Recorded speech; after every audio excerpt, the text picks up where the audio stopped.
আহি গ'ল ৰাজ্যৰ লাখ লাখ মহিলাৰ সুখবৰ হাতত মাত্ৰ বাকী আছে 18 দিন প্ৰায় 27 লাখ মহিলাৰ একাউণ্টত সোমাব 10,000 কৈ টকা অহা 1 এপ্ৰিলত ৰিলিজ হ'ব এছএইচজি গোটৰ এই ধন কিন্তু এই 5টা যোগ্যতা নথকা মহিলাই নাপাব টকা কি যোগ্যতা জানিবলৈ ভিডিঅ'টো এটা শেয়াৰ কৰি দিয়ক তো বলক ভিডিঅ'টো আৰম্ভ কৰি এতিয়া আমি বিস্তাৰিত জানিলো যে যিসকল এছএইচজি গোটৰ মহিলাসকলে 10,000 কৈ টকা পোৱাৰ বাবে মুখ্যমন্ত্ৰী মহিলা উদ্যমিতা অভিযান আঁচনি ফৰ্ম ফিলআপ কৰি জমা দিছিল সেই সকল মহিলাৰ ভিতৰত কোনবৰ মহিলাসকলে 10,000 কৈ টকা নাপাব তেতিয়া আপোনালোকক বিতংভাৱে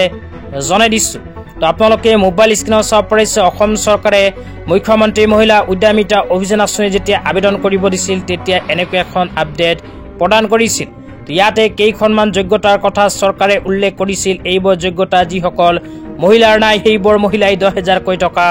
নাপাব তো কি যোগ্যতা এটা এটাকৈ আপোনালোকক শুনাই দিছো 1 নম্বৰত কৈছে বৈধ আৰু সক্ৰিয় আধাৰ সৈতে লিংক থকা সেভিং বেংক একাউণ্ট থকা আত্মসহায়ক গোটৰ মহিলা 2 নম্বৰত কৈছে আত্মসহায়ক গোট ফেডাৰেচন বেংক আদি ডিফল্টাৰ নোহোৱা মহিলা 3 নম্বৰত কৈছে ন্যূনতম নিজৰ এটা উপাৰ্জন সৃষ্টিকাৰী কাৰ্যকলাপত জড়িত মহিলা 4 নম্বৰত কৈছে নিজৰ কাৰ্যকলাপ উদ্যোগৰ বাবে ব্যৱসায়িক পৰিকল্পনা থকা